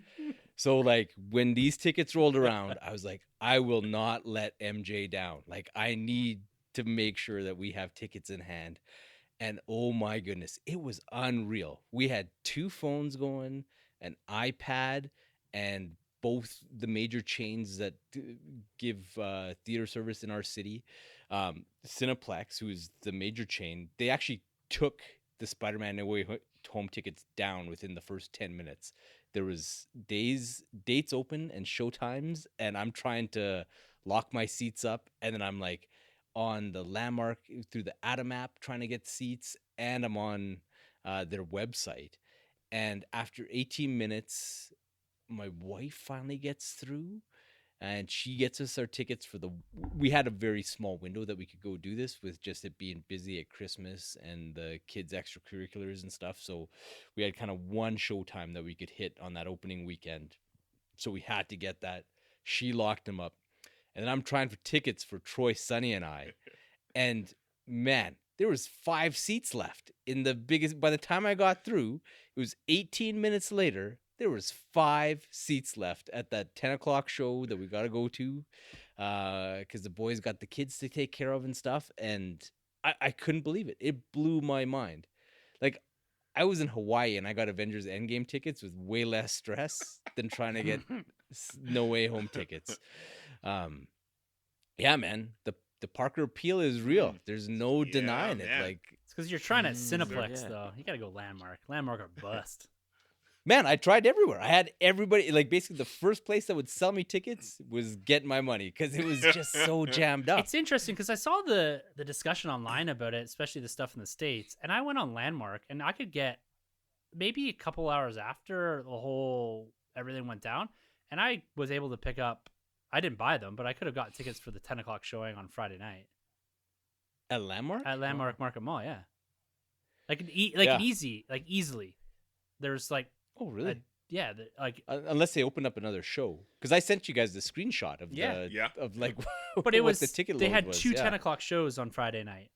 Because I'm looking for. Okay, so they only had one when I was there. Oh, maybe because I was looking for a theater that had like less people in it. I was like, I'm not going and sitting in a packed theater, and so I just went to the Saturday showing, and then I went back to the Friday to see what was available, and there was stuff around. So they might have been adding more and more showings as they saw the demand for the tickets just go crazy. Yeah. Well, yeah, I sent the boys a DM saying, like, I don't know that we're seeing Spider-Man No Way Home, because all I could get was tickets in the front row. And it's just like, well, this is no way to experience that movie for the first time. So you come on Sunday night with me.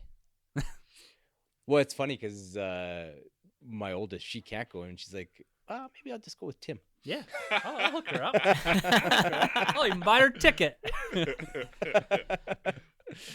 Yeah, I'm like, I'm sure he'd love to have you. So just a couple people. I went with a buddy to Ghostbusters Afterlife. We set up in the corner with 8-10 other people in the theater. That's my kind of viewing experience. Yeah, you got to pick those odd show times, and then once everybody's seated, just find that optimal comfort spot for you based on where the crowd's sitting. Yeah, it's the next. I've moved a couple times. Yeah, once everyone's seated. It's surprising though how late some people come into a movie. I'm like, dude, what are you doing? Like, we're already through like the first 3 minutes of the film, and you're here now. Like, sit down. Yeah. Well, I'm glad at least you got them for MJ and you got tickets secured up, and I'm sure we'll be able to see it opening weekend in some capacity. But my friend Ian over there is unfortunately not going to be able to see this unless he hops on a plane and heads to the mainland or heads somewhere. I think this is the first time I've ever seen a Marvel movie not being released on time, or if not early in Japan. It's such a weird one. Like, we do have a lot of movies delayed they're not delayed, they're just like their release dates are just a lot later. And it can be annoying at times, but like a lot of times we get things early. We got like No Time to Die early, got Dune, I think on time all week early, and it was a strange one because No Way Home was scheduled in, man. And then as soon as Venom changed that date, got knocked back for some reason. They I guess Sony just wanted it to come after that movie, and they knocked it back. So. Man, like, there's not much I can do. I mean, if there wasn't the company I work for, the university, they banned me from traveling over during the semester. If not, I would have. I mean, I can fly to Taiwan for like $100, and I would have done that. I did that with my mate to go and watch the Godzilla movie, just to go and watch that movie because it was coming out late in Japan. So I'd do it. Like, it's like $100. I'd do that just to go and see No Way Home and take a little trip to Taiwan. But just because of the pandemic and stuff, it's just I'd have to go through the hassle. Quarantine. Japan are quite strict with the whole quarantine and, you know, having the testing and stuff. So I it's just not worth it, man. I feel for you, man. So And man, like, I'm not gonna. You guys can tell me everything that happens because I'm never gonna be able to dodge any of the spoilers. I'm talking when he's like February next year, man. It's impossible. Jeez, you'll be able to buy it. It'll be on Disney Plus or something. It will man. literally be on Disney Plus, 45 days, right? No, but it's a Sony. it goes on Netflix. Yeah, it's going to Netflix first. Yeah, it's a yeah. So it'll be 6 months or so. So I don't really care, man. I'm kind of hoping that just Garfield and Maguire aren't in it, so I can just see everybody's reaction. You're going to hear it one way or another. So when you go see a movie in Japan or Taiwan, is it subtitled in the local languages or is it dubbed in the so local you can language? choose. You can choose. They often have. They have most foreign movies are subtitles, and then they have dubbed versions, which are less frequent. Like limited viewings, so you can choose. Some people choose, but to be honest, most people go and see the subtitled versions. And a lot of people can't speak English here, but it just seems to be the better way for them to view it. Like I've never been to. Every time I've been to like a premiere of a big movie, it's always packed. It's always full, and it's just subtitled movies. So yeah, if you go to Taiwan, I guess it'd be the same. And I think in Taiwan more people speak English, so it's probably. I don't know if they'd have dubbed versions there. To be honest. So you weren't able to get Homecoming, No Way Home tickets, I should say. But what about the plastic side of things? Homecoming tickets. Homecoming comes out next week. In Japan. Then you get Far From Home, and then that makes sense in the sequence of events. What about the plastic side of things for you, man? This is your very first Week in Nerd talking about plastic. It's kind of awkward to say our Week in Nerd in a sentence like that, but nonetheless, Ben, you've listened to us talk about this and chronicle stuff, and now you're here to talk about it on the podcast with us. So lay it on us, man. Yeah, I got bought nothing, man. Zero, nothing. It was an interesting week for me. Like over last week, I went to maybe Troy knows this. I kind of went looking for a Mafex Psylocke figure. It was kind of released. It was released maybe at the start of the month. But it kind of seems to be really limited. And I went into the center of Tokyo to this main place called Akihabara, where it's the kind of geek central. You know, anyone who's into anime or into toys or anything would just go crazy in this place. It's such a cool place to walk around. But I never really have that much time. It's kind of like an hour or two, and I just shoot around these shops. And man, I looked everywhere for this figure, and I just couldn't find one anywhere. So I was kind of down in the dumps, and I went into one store and I found a couple of cool things. I got a Bandai plastic model Razor Crest, nice. And this is like a chrome version, and they're really hard to find. Like they sold out really quickly. They're really cheap, and it's a kind of easy build. And I was pretty happy to find one of those. I used to make those Bandai kits, and it's been a while since I've put one together, so it was kind of cool to do that. And it's a really easy kit to put together, and man, it looks really cool. I mean, you won't be able to see it on the podcast, but it's a cool little. Wicked. That's sweet. Chrome Razor Crest, and it'd be nice when I got some time. I'll kind of weather it a little bit and tidy it up.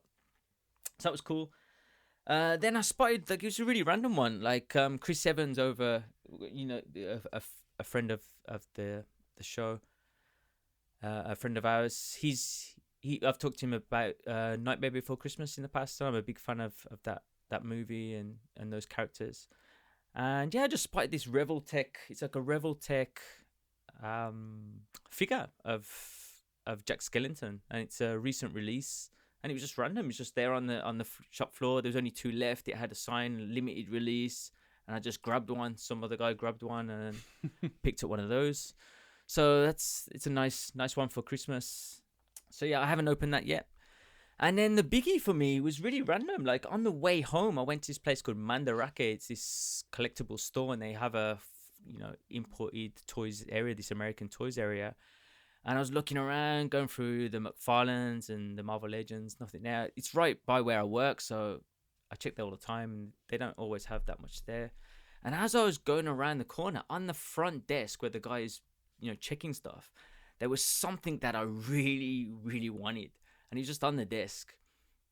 went up to him. I'm like, is that for sale? And he's like, yeah, I'm just, we just got it in, scanning it now. I'm like, how much is it going to be? Told me the price. And boom, I just grabbed it straight away. And it's the Hot Toys Miles Morales. What? From the video game. Got him. Troy. got him. Troy's reaction. Dude. Oh. And man, it was just like it's in a box. Like I'm considering making it a Christmas present because I'm so excited to open this thing that I'm thinking just make it a Christmas present and open it on Christmas Day. Amazing. But like the price that I got it for, like I don't even understand why it was so cheap. Like people sell these things online for a little bit cheaper than retail, but this was such a good price. And man, like, yeah, super excited to grab that. So I have the Spider-Verse Miles coming at some point, so it's gonna be cool to have those together. All I want to get now is the Spider-Gwen. So keeping my eye open for that. I can pick that up brand new, but at retail it's quite pricey here, so I'm trying to look for someone to sell me one at a cheaper price.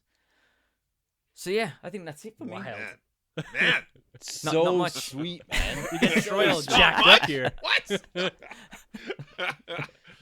That's amazing, man. Oh, Jeez, wow. well, Ian's going to be bringing the hot toy heat, I think, to this segment. And so, guys, we gotta up our game. Well, I guess maybe only me.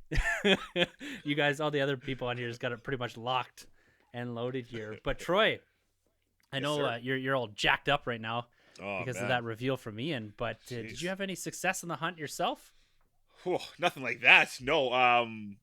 What did I do? It's been a while. I stopped in at EB Games maybe last week, and it's an EB Games I never go to, and boom, right away I was hit with like all of the No Way Home like wave. It's all there, and it's like, oh, no way. So I got my number one. I had to grab Morlun. He's one of my favorite Spider-Man villains of all time. So I picked him out of that wave. I grabbed the integrated armor Spider-Man, which is kind of weird because it doesn't come with the arms. I thought they'd actually put that in there.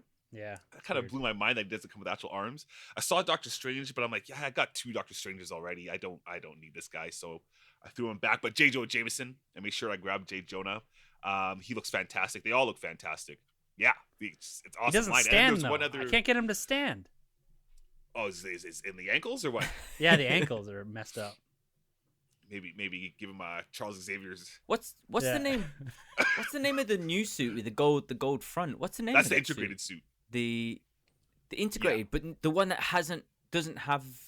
It's not the armored Spidey one, right? No, not the black one. It's the red one Yeah, with the it's gold integrated. That's integrated. chest. Yeah. That's Yeah, integrated. that's integrated. Man, like I saw pictures of that on Instagram and it looks amazing, man. Like the sculpt on that looks really good. Like I don't know if they up their game with those Marvel Legends. It does look really good. Yeah, I don't know. I have after looking at them, I'm like, I don't know if you had the Iron Spider, but they look pretty similar. It's the same kind of buck, roughly. I think he's lighter. I guess maybe I'm just not a fan of the design, so I'm like, just give me red and blue Spidey. I'd be a lot happier. Okay. But I gotta have every MCU Spidey, so I got him. I got him anyways. I think I picked up I don't know if I've ever said it before, but I picked up a little 3 3/4. I love that Marvel Legends 3 3/4 line, so I got my hands on the Silver Surfer. I think maybe I threw it out to Carlos, but yeah, man, how cool is he? How cool is that Silver Surfer? Like with the board? Man. That's my favorite one, man. He's dope. It's the best one. He's Even nice. the case, just on the pink. The Yeah, pink background and the stuff, cosmic it's black. Such it's, a great. It's a fantastic looking Yeah. figure. So, yeah, I got my hands on him. I picked up the black Spidey already, like I think it's like the Inside Out suit, if you want to call it that. So, I got my hands on him. But it's been like a Spider-Man movie going experience lately because I went back. I've been watching all of. You know what? I was kind of hard on Hawkeye already, so I won't go too much on the Sam Raimi films, but we'll just say I watched all of them. But then I went right to the good stuff, man. Andrew Garfield still holds it down. I had a Garfield moment, so I watched all of those. I've been going back to Homecoming because that's still like my number one, and then obviously the No Way Home, and I even went back to like the Civil War scenes, like that airport scene is amazing. The Infinity War stuff is great, and then obviously the Endgame stuff, and then it was a weird thing because it was Spider Monday going on, right? It's the 28th last night. Oh no, 29th. I'm confused right now. It's the 29th last night. What day is it right now? Is it 30th? 29th. It's 30th in Japan. Okay, so it's 28. So technically, you're right, kind of. Yeah. But Depends where you are. I for some reason I thought the new update for the Marvel Avengers game was gonna have the Spider-Man appearance yesterday. I don't know why I thought it was yesterday, but I waited till like 12 o'clock at midnight for that to drop because I just wanted to play it. But then I'm like, wait a second, like the tickets come out, so this is awesome. Like I'm gonna get the tickets, I'm gonna get Spider-Man, I'm gonna start playing, and then I start hearing all the fuss, like this is impossible to get for like a Thursday showing. So I'm on my phone like crazy, like I gotta get this. Spider-Man's in my blood. I gotta watch this movie. And so I landed the 2 tickets for the Thursday 6:30 showing because like I can't miss this show. I gotta see it right away. And then after that success, I was like, wait a second, Spider-Man doesn't come out today. It comes out the next night. So I was like, oh man, but it worked out anyways because at least by me staying up late to play that game, it allowed me to get my tickets for the Thursday showing. So it was a win. You gotta take your wins where you can. So that was it, man. And then I still haven't picked up any of the comics though. I'm behind on my Spider-Man Beyond, but I can't wait to jump back into that series. And Tick Tick Boom, Andrew Garfield, man. That's another thing I watched. And What a movie. I love it, man. Because I'm a big fan of Rent, and I love like Broadway shows, but not all the time they translate well as a movie going experience. But I thought this movie did such a wicked job of translating even just some of the scenes going into like music breakouts, as if people actually did sing in real life. Maybe this is how it actually happened. So they do some pretty cool things. There's a great cameo scene there where I'm like, oh my God, it's that person and that woman and that guy. Like, there's a great scene there as just like loving life. And in my opinion, I know a lot of people like Into the Heights. I feel like this blows Into the Heights out of the water. This was like my number one when it comes to, I guess, one of your latest modern day musicals movie adaptations. So it's great. And Andrew Garfield, man, this guy has to get nominated. He has to be nominated because he killed it. So Yeah, good, for man. sure. He So killed good, it, especially when you see later on in the film the actual not actor, but the actual Jonathan Larson, right? And it's just like, wow, his mannerisms were just amazing. So yeah, it's a great film. Anybody out there, go see it. I mean, it's on Netflix. Go check it out. Yeah. Man, let me tell you, I literally almost beat by beat had the exact same week as Troy. Like, no joke. I wandered into a Walmart, and a Walmart like I don't go to a lot way down south because I had to reluctantly go and pick up a load of groceries that my wife had ordered at the wrong superstore. It's like, I'm gonna make something out of this. I whip in here, look on the fig aisle, nothing going on. I go around the corner at end cap, like back end cap that faces the Lego, and I look down at the bottom hidden, the entire No Way Home wave just sitting there. It's like, oh shoot, okay. So I grabbed the 2 Spideys, I grabbed the J. Jonah, and I grabbed the Doctor Strange. Doctor Strange isn't one to sleep on. This is the best Doctor Strange they put out, by far. I compare. I don't have the face is better than the original. It's way better than the original one. Way better. The cape is better. The cloak and all that is really good. This looks like Doctor Strange, not Mephisto. So it's good fig. And the little pieces, I'm gonna show the guys here, but on the hand, like with the normal when he's doing the magic and all that, normally it's like something that slips over the wrist. This one's actually a hand swap with like the piece on it glued onto it. And so it's way better, and it looks way better. That's like the second one. That's like the one from the 3-pack. It's the same. Oh, is thing that? I don't have that 3-pack. I have the 2 figures that are beside it. Yeah, it's okay, a hand cool. that you swap out instead. Yeah. Yeah, and I threw on the Spider-Man the black integrated suit, like the magic suit. I think I just put it on there. The other one, so he's doing magic from the trailer or whatever. But, it sucks though that they didn't finish the hands on that one, on the Spidey. So that Spidey suit's not accurate to what it should be in the movie concept. Right? yeah, exactly. There'll be a re-release, and there's gonna be this red suit. I guarantee it'll be a 2-pack or something with MJ or Ned or something with the arms in it. That's what they did last time. Yeah.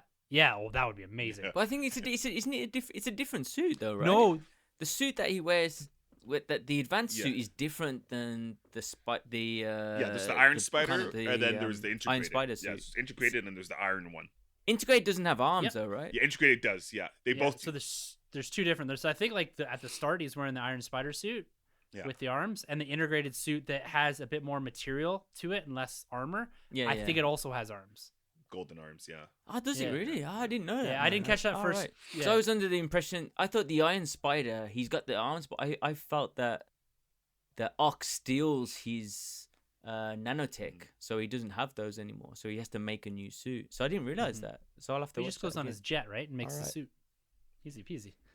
He says, yo, Tony, hook it up, Tony. Bruh, Yeah. bruh. Come on, bruh. Making the suit, but making the arms. I didn't know he could make some new arms. Yeah. But His, yeah. his swipe card That's still works at his dad's office, Yeah. so he just goes in there and uses the lab. Yeah, oh, look.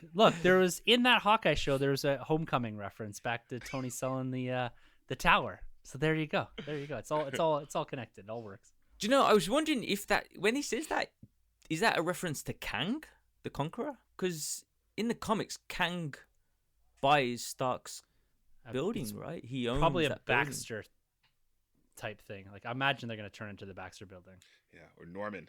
Well, I guess maybe not Yeah, Norman now. maybe. or Oscorp. Yeah, I guess That's it could be. yeah, Yeah. it could be. But yeah. but we'll see. And then I went back to the Spider-Man movies as well. I watched Spider-Man 1 with Toby, and yeah, I continued there, and then I went on to Amazing. And look, Yeah. I do not remember this movie being that good. Like Andrew Garfield is awesome in this, Yeah. and that the He's whole really good. story's good. It all works. Man, I'm gonna go back to 2, but I'm kind of disappointed that we didn't get a 3 out of this one now. Yeah, man. And then I watched Tick Tick Boom as Yeah. well, and he's amazing in that. My wife and I watched it last night and had a time with it. And I'm thinking more and more now, like I want Andrew back in that role. Like I want him Mhm. back for the Sonyverse. So It's so weird that you guys watch that, and it's like I just walk into my living room the other day. My wife's got it on TV as well. It's like we got to watch that movie in the same Yeah. week. That's awesome. It's so yeah, weird. it's strange. So we're gonna be talking Spider-Man on episode 300. We're gonna be doing a little bit of a retrospective on that, talking through some of this stuff as we get ready for No Way Home. That's our next big film coming out here that we're going to be talking about. Of course, we've got some more Hawkeye discourse to have across the table here over the next few weeks. We'll probably put a pin in that until maybe the final episode. We'll probably touch on a little bit how we're thinking things are going, but not any deep dives like we did today.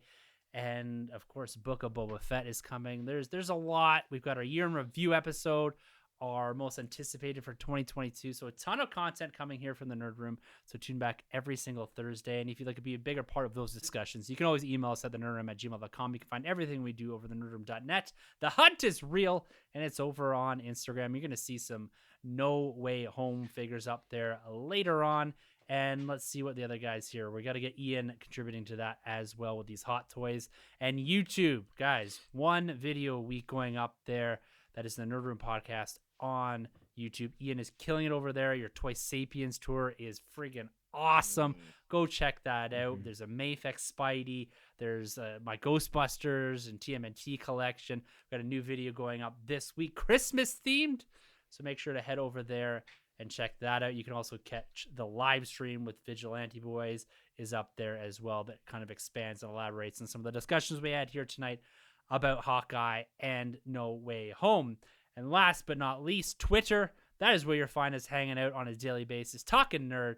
Our handles are at the end of the episode, so make sure to catch us over there. So, gentlemen, it's been another great episode. A bit of a longer one, but I always love chatting toys, so I can't cut us off early there. So, with all of that being said, for the Nerd Room, I'm Tim. I'm Troy. I'm Batman. And I am inevitable. All right, we'll talk to you next week. And thank you so much for entering the Nerd Room. This has been a Nerd Room podcast production. You can find our hosts Tim, Troy, Sanjay, and Carlos on Twitter at TheNerdRM, TroyTheBoy87, Sanjabi, and CDN Caped Crusade R. For more content from the Nerd Room, check out thenerdroom.net. And don't forget to subscribe to the Nerd Room on iTunes, Podbean, Spotify, or wherever you plug in. Use the hashtag WeTheNerd to keep up with the latest from the Nerd Room on Instagram and Twitter.